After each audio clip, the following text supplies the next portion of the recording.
Right guys, we're here at the National Equine stand, on the Equilibrium stand as you can see, and we are joined by Jason Webb.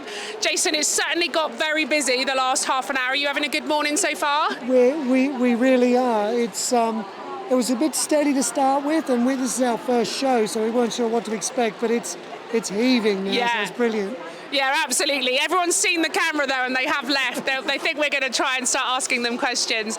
So you've worked with Equilibrium now for quite some years. Perhaps you could just tell our audience how that came to be and sort of what caught your eye about what we do as a brand.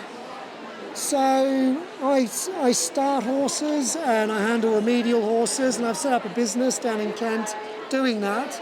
And when I first started, I was really interested in protecting the horses' legs because they weren't my horses, and I looked around for some boots that I thought would do a good job and with people that we wanted to work with.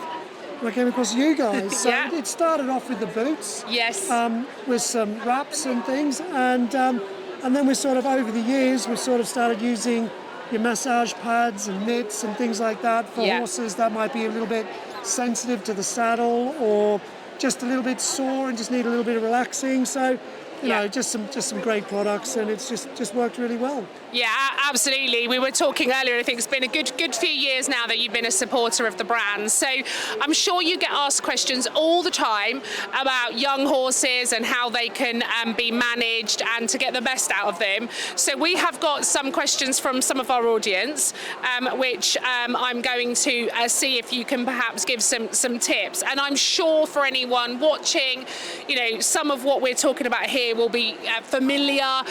You know, there's a lot of things in here that when I saw the questions, I thought, yeah, actually, it won't be the first time you've heard this question. So the first one actually going on from the desensitization was from Jade, and Jade asked us any tips for desensitizing a young horse, particularly on the ground. Are there some steps that perhaps you would suggest she could take to help with the desensitization? So yes, in my program, I have an online resource called Your Horsemanship, which has a desensitization module, and in that there's a 4-step process. So the first part of that process is to simply, if you have something your horse is worried about, if you can carry it, so it could be a lunge whip or a stick, umbrella, whatever. Yeah. I spend a bit of time just leading my horse, walking away from my horse, moving it around and just exposing it to them. And the reason, it sounds obvious, but the reason it works is because if you're moving away from a horse, you're not predatory. If you move towards a horse, you can be a little bit more, oh my gosh, it's going to attack. Yeah. So spend some time. So their natural instincts at that point would kick in. Yes, exactly. Those flight instincts to kick in. Yeah. So spend some time doing that, just exposing them, and I sort of bring it to the left, I hold it high, and I see if the horse's eyes are wide open and head up, or whether they're just looking off into the distance and not worried. Once I've done that, then I'll look for my horse's responses just when they're standing still. Because if a horse is in a flight state, they'll want to move. Yeah. So if I can be relaxed myself, move an object around them, and they stay standing and they're perfectly calm, then we know where we can move on to stage 3. Yeah. If you're at that stage and they do move away, so long as it's not, when a horse gets really flighty, they become incoherent. Yeah. So you don't want a horse to get into that phase. But if they're moving away and just a little bit unsure, then I might just continue in a rhythmical movement, and rhythm is key. Yeah. Just stay at the same, consistent, same distance, and keep moving with the horse until they go, I don't think I need to move away from this. And they stop again. And when they stop, you just stop doing what you're doing and relax. Yeah. And very quickly that horse realizes it's not a threat. So those first 2 phases or 2 stages of desensitizing are teaching your horse it's not a threat. Yeah. And then you move on to contact. So I say to the horse, this is what it is, whatever it may be in my hand, this is what it feels like. And I give them a rub. Okay. And that association from looking and feeling, and then eventually I move on to this is what it feels like, and I move on the object, and I start to teach them that the touch is all right. I tend to do it on the neck or the upper body because that's where they're least sensitive. Yes. And they're more likely to move away rather than kick or Yeah. And I guess safe for you as well, being there. Exactly. More safe. Exactly right. Yeah. Your safety is key as well. Yeah. So get them used to those 3 phases with the contact, and you can advance those phases sort of along the top line and with contact. And then I move on to the last, and probably it can be missed. So I like to hold the object and get a horse to step to it. Okay. But I hold it by their side in an area that's sort of half a metre away from the horse, and I hold it still, and then I ask the horse to move. Now, this can provoke a flight response because from a horse's point of view, it now looks like something that's going to pounce. It's still, it's within attacking distance. Yes. And so the horse uses a freeze defense. Yeah. So it stands still and hopes that if I stay still, it hasn't touched me yet. Yeah, So suspicious. Yeah, really. And if I stay still, it's not going to Yeah. react again. So once a horse moves, and then I reassure them, give them a rub, and I start to teach them that something just hovering around them, or that object isn't going to suddenly pounce on them. And if I run into any problems, I just go back a step, and then, take the time it takes. That was going to be another question actually for me, which is, I guess at any stage you can go back a step to go back to reassuring the horse. Absolutely. And maybe from today to tomorrow I might have to spend more time in another phase than I did today, because horses don't behave the same every day, do they? Exactly right. So again, that's a really important point actually, is pay attention to your horse. Yeah. Because like that, some days they come out, they're perfectly fine, you can do anything, other days not so much, or you use a different object and they react differently. But if you have a process, again, you can work through that process, work back until your horse goes, I'm fine. Brilliant. Okay, thank you. We've got a couple more questions. So again, I think this is probably one that you're asked quite a lot. And this was about particularly Bolshy horses. So I guess age wouldn't be a barrier. This could be a young horse, an old horse that perhaps pushes the horse owner around a little bit. Any tips to help anyone that suffers with that? I know mine is a fan of my personal space and kind of not in a really dominant way, but just in a kind of, I'm going to stand here and you can move, human. Yeah. So any tips for sort of slightly Bolshy horses? Well, you've sort of hit the nail on the head a little bit just with that description, because horses have a tendency to want to do that, and it's sort of in a pecking order. It's the horse that can hold their ground. Yeah. Which tends to be the dominant horse, and horses they're always looking to be that horse, increase their position. So it's a natural thing for horses to want to lean on you. However, if you can teach them that, actually don't lean on me, and it's fine not to lean on me, and you're still safe, and then the equilibrium comes back there as well. So it is a really important thing to do. And the first thing I would say is, how do you move around your horse? Yeah. So a lot of people, I'll say, did you recognise what you just did? And they go, well, I didn't do anything. Yeah. It's almost a response that you don't even know the horse has moved and you're shuffling. Yeah. So they've so be aware of that, of you moving away from your horse, because that's saying to your horse, well, you moved away, so I can move into your space. So first, understand what you're doing, and then you need to learn to be able to move the horse's feet. Yeah. So the things that I like to teach my horses to start to get them to understand personal space is, I'm asking you to step back.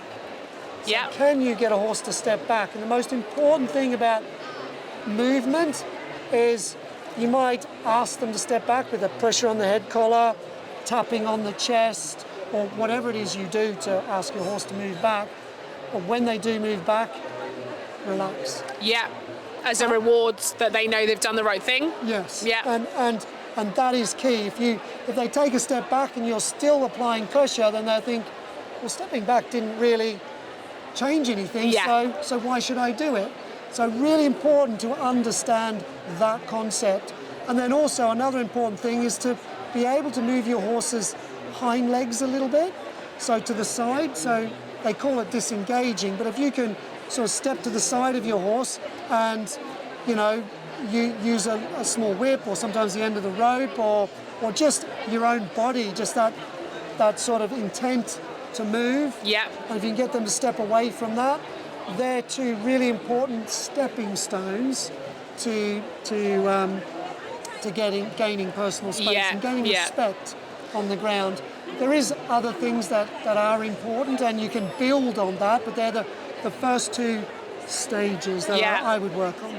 Perfect. Okay, thank you. We've got more questions. We'd have you here all day, but let's just take another one and see. So this was another question, which was the horse hacks out in groups, and often when they're worried, their response is to rush. So I guess a little bit of the flight instinct. But for a horse who's natural, I guess maybe I'll ask a second question. If you've got a horse whose natural response is to rush, a lot of people will have horses' response who, when they're scared, they do nothing. So what are the different ways you would approach horses that when they are worried, they tend to do one of two things, which is run or just foot plant? Yeah, just plant. So for me, the flight instinct, I teach all the horses, so I obviously start horses for a living, and I ride remedial horses, which do have these issues. And there's only one thing that I really would implore everybody to learn how to do, and that is turn your horse in a small circle. Okay. And you do that, and I tend to do that with just one rein. Yeah. So when I say have the ability to reach down one rein and bend your horse's head and neck, and then get them to do a circle. It's teaching the rider and also the horse that this is a movement that is good. And the reason it's so effective in dealing with flight is if you grab hold with two hands, you're restricting a horse's movement. And possibly at that point, the rider might be nervous, which again, perhaps sometimes that translates down the reins. So then we're almost sending the signal, which is you're correct to be worried. Yeah. So I guess by one rein, does that help a bit with that? Yeah, it does, because when you pick up with two reins, what you're doing is restricting a horse's movement. Yeah. So a horse then, not only they're worried about this, but now they feel trapped. Yeah. And a horse that feels trapped is very anxious. Yeah. So the idea of bending your horse is it puts the horse's body in a more how do you say, it's not relaxed state, but they can't tense up in the same way. Physically, their body is in a better position. It's in a more vulnerable state, I would say, or more susceptible to influence. Yeah. So you and it's much more difficult for a horse to run. Yes. With that bend in their body.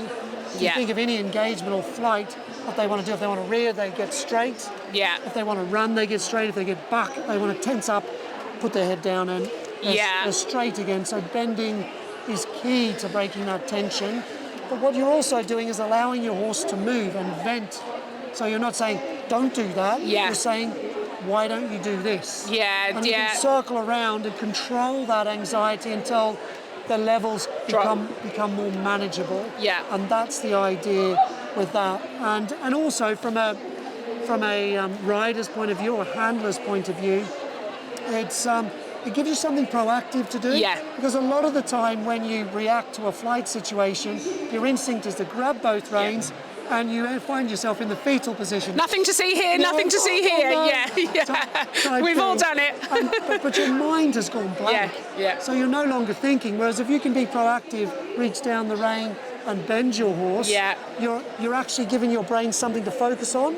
So the fear is never as strong. And if you can control your horse a few times doing that, your confidence suddenly grows. And you go, well, it doesn't matter if my horse flights because I can manage it.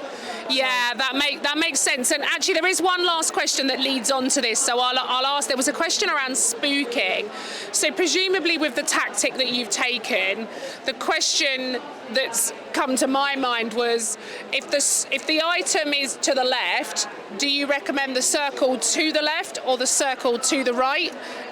Or is it not that? Is it Yeah. What's your thoughts on that? Any circle is Yeah. good at that point. As long as it's a circle, yeah. Yeah, but for me, sometimes if it's just a mild sort of spook, I'll try and ignore it and just ride round. Yeah. And so you can circle away. If it's a bigger spook and the horse is prone to running off, Yeah. then I'm going to tend to turn towards, because if I turn towards the spooky object, I know that's going to stop the horse. Yes. So, rather than away and then if they turn away and it's really, really worrying, Brilliant. they could keep going. So I might turn too. But in those sort of situations, the best thing to do is pick a point ahead of you Yeah. and try to stay riding forward to that point. It might go a little bit like this, Yeah. but if you can stay focused, your Pick body... a tree if you're in the woods, pick a sign if you're somewhere. Exactly. Imagine it's a dressage test and you've got to get to E, and head. Because when you do that, you say, I'm going there, Yeah. your body does Body all straight. the right things, Yeah. and your hands will do the correct things. So that is probably key for number one for spooking. Brilliant. Well, I could talk to you all day about all of this. We've got lots more questions, but I think that's been really helpful. So thanks for coming onto the stand. If any of our audience wants to learn more about what you do, how do they get in touch? What are the options available for anyone who's kind of wanting more in-depth help than what we've been able to provide today? The easiest thing to do is go onto my website, which is www.yourhorsemanship.com. And there's contact details, lots of information there. And if you're good on your online sort of education, there is a whole raft of videos in my subscription site. So yeah, you can find plenty of information. Brilliant. Well, thank you very much for coming over to help us out, Jason. Really appreciate your support over the years, and fingers crossed it stays as busy as it has, and we will have a good show. Thank you very much. Well, thank you, Laura. I mean, you guys are great, and hope you have a good show. Brilliant. Thank you very much. See you later.